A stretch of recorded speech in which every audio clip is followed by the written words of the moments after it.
ABP C voter সমীক্ষা Paschimbanga high voltage কেন্দ্রে জয় পরাজয়ের সম্ভাবনা কাদের কাদের, কি ইঙ্গিত এবিপি সি ভোটার সমীক্ষা? দেখে নেব এক নজরে সম্ভবত।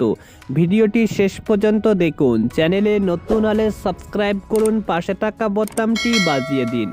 লোকসভা নির্বাচন এখনও সপ্তাহখানেক বাকি, তার হাতে এলো ইতিমধ্যে সি ভোটার সমীক্ষা। কোথায় কাকে এগিয়ে রাখা হচ্ছে এই সমীক্ষায় তার একটা আভাস মাত্র মিলেছে বর্তমান।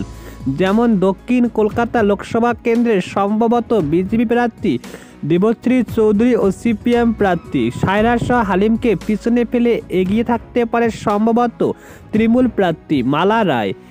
বহরমপুর চতুর্থ দফায় ভোট হবে, সেখানে প্রদেশ কংগ্রেস সভাপতি অধীর রঞ্জন চৌধুরীর বিরুদ্ধে প্রাক্তন ক্রিকেটার ইউসুফ পাঠানকে প্রার্থী করেছে তৃণমূল। বিজেপি প্রার্থী করেছে নির্মল শাহকে। সমীক্ষা বলছে সম্ভবত এগিয়ে থাকতে পারে অধীর রঞ্জন চৌধুরী।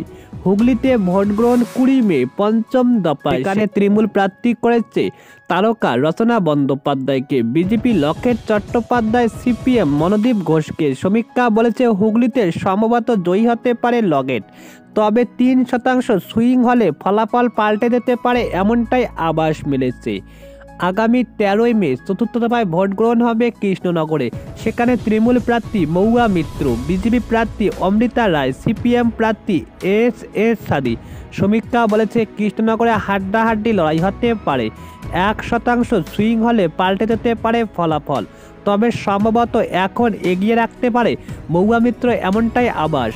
হাই ভোল্টেজ কেন্দ্র ডায়মন্ড হারবার, সেখানে স্বয়ং লড়ছে অভিষেক বন্দ্যোপাধ্যায়, বামেদের প্রার্থী প্রতীকুর রহমান, আইএসএফ প্রার্থী মজনু লস্কর। এই কেন্দ্র এখনও প্রার্থী ঘোষণা করেনি বিজেপি, সম্ভবত এই কেন্দ্রে এগিয়ে থাকতে পারে অভিষেক বন্দ্যোপাধ্যায়।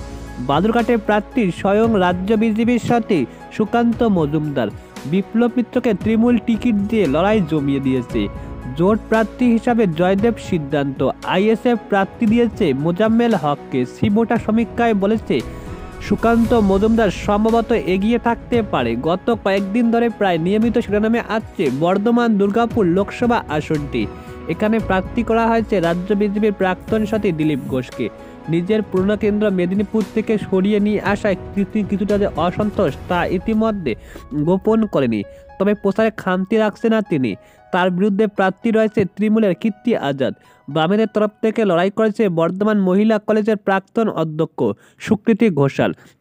এখানে 13 মে চতুর্থ দফায় ভোট রয়েছে। এবিপি সি ভোটার সমীক্ষা অনুযায়ী এখানে লড়াই হবে হাড্ডাহাড্ডি, 1% ভোট সুইং হলে পাল্টে যেতে ফলাফল, না হলে আপাতত এগিয়ে রয়েছে ইতিমধ্যে দিলীপ ঘোষ। সমীক্ষায় এমনটাই।